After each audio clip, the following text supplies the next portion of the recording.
On imagine tous bien combien est puissante une éruption volcanique. Étant parmi les plus terribles événements dont la nature est capable, il est facile de comprendre la crainte que nous ressentons vis-à-vis de ces forces de la nature. Mais sachez que parmi les noms de volcans auxquels vous pourriez penser, aucun n'arrive à la cheville de ce dont on va parler aujourd'hui.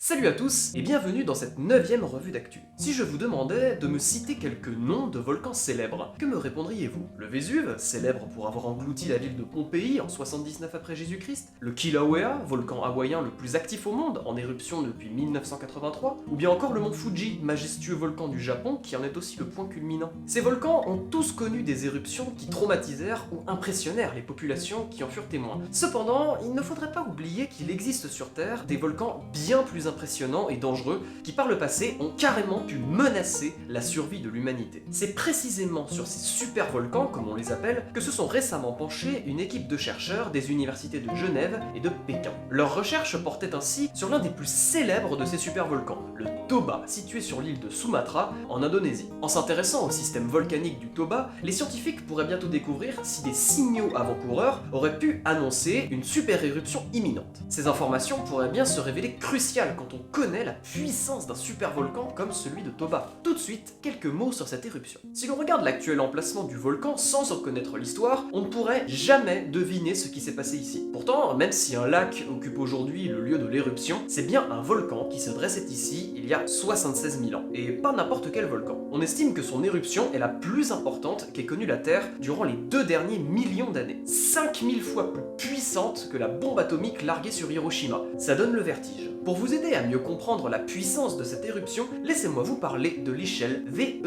pour Volcanic Explosivity Index, soit index d'explosivité volcanique. C'est tout simplement l'échelle qui mesure la puissance d'une éruption volcanique. Cette échelle présente 9 niveaux de puissance que voici. Tout d'abord, le niveau 0, dit hawaïen, soit des éruptions avec une lave très fluide et qui présente une très faible dangerosité. C'est le cas du Kilauea dans l'archipel d'Hawaï, qui expulse en continu de la lave depuis 1983. Si la lave fluide ne présente pas de danger particulier, à part si vous vous amusez à la toucher, là ça risque de piquer un peu, c'est parce que cette dernière s'écoule très facilement et ne risque donc pas de boucher le cratère. C'est ce qu'on appelle un volcan effusif. En effet, quand le cratère est bouché par une lave rendue visqueuse par de la silice, une forte pression s'accumule avec le temps, ce qui à terme cause une éruption dite explosive, avec tous les dégâts que vous pouvez imaginer. On aura l'occasion de revenir sur ce type d'éruption un peu plus tard dans la vidéo. Ensuite, nous avons le niveau 1, pour les volcans dits stromboliens, du nom du volcan sicilien Stromboli. Ces volcans diffèrent des précédents par l'éjection d'un nuage de cendres plus haut dans l'atmosphère, atteignant parfois une altitude de 1000 mètres. Même si ce type d'éruption est très impressionnant, il suffit de voir la réaction des touristes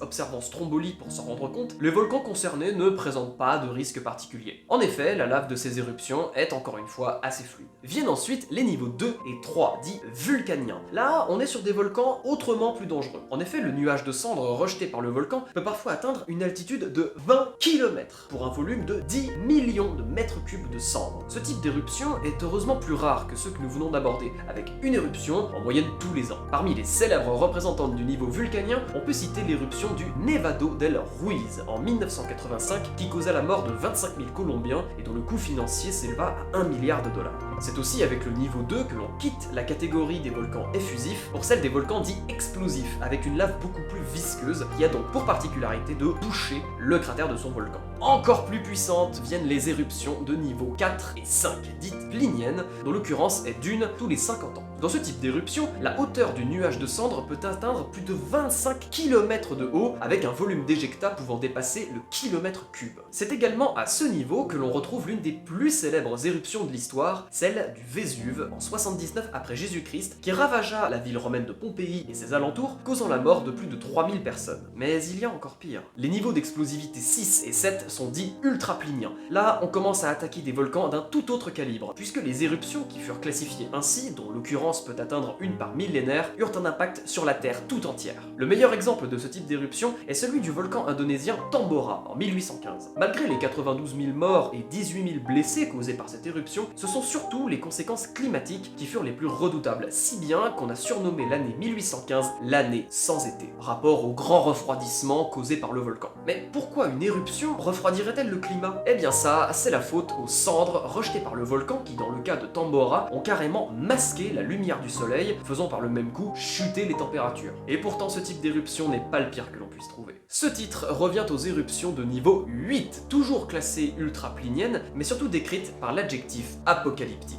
Et c'est là que l'on retrouve notre cher supervolcan Toba. Avec seulement une occurrence tous les 10 000 ans, ces éruptions sont de loin les plus rares. Mais à quel prix lorsqu'un volcan de ce type se réveille? Lors de l'éruption du Toba, ce ne sont pas moins de 3800 km3 de cendres qui furent éjectées, soit presque 100 fois plus que lors de l'éruption de Tambora, qui était pourtant déjà incroyablement puissante. La conséquence la plus désastreuse de l'éruption fut, comme pour Tambora, le masquage du soleil par les cendres du volcan, causant un refroidissement du climat jusqu'à moins 15 degrés sur 10 ans, sans compter le global refroidissement millénaire qui s'ensuivit. C'est ce qu'on appelle un hiver volcanique, et ce dernier eut de grandes conséquences sur la faune et la flore de la Terre. L'une de ces conséquences serait la réduction de la population des êtres humains à seulement quelques milliers d'individus. Tous les êtres humains actuels descendraient ainsi de ces quelques milliers d'individus survivants de cet hiver volcanique. Avec une éruption comme celle de Toba, on pourrait se dire qu'on a connu le pire en ce qui concerne les super-éruptions. Pourtant, il existe encore un volcan qui pourrait bien représenter une menace pour toute l'espèce humaine. Et ce volcan, c'est le Yellowstone, situé sous l'état du Wyoming, aux États-Unis. En fait, les scientifiques estiment que ce volcan entre en éruption tous les 600 000 ans en moyenne. Or, la dernière éruption du Yellowstone remonte à 640 000 ans. Autant vous dire que la surveillance est de mise concernant ce volcan, car si ce dernier venait à entrer en éruption, les conséquences seraient catastrophiques. D'abord, les États américains du Montana, du Wyoming et de l'Idaho seraient rayés de la carte, dévastés par une nuée ardente faite de gaz et de cendres, avançant à 500 km/h. Ensuite, les cendres et les gaz toxiques rendraient invivable la majeure partie des États-Unis, tout en causant un nouvel hiver volcanique mondial d'environ 10 ans, avec toutes les conséquences que l'on imagine sur notre civilisation, qu'elle soit économique, sanitaire ou démographique. Un tel volcan a de quoi nous faire relativiser sur notre poids à l'échelle de la Terre. En effet, il suffirait d'une seule éruption pour détruire tout ce que nous avons construit. Si le volcan de Yellowstone entre un jour en éruption, l'ironie du sort voudra que la nation la plus puissante du monde aura été anéantie par une catastrophe provenant de son propre sol.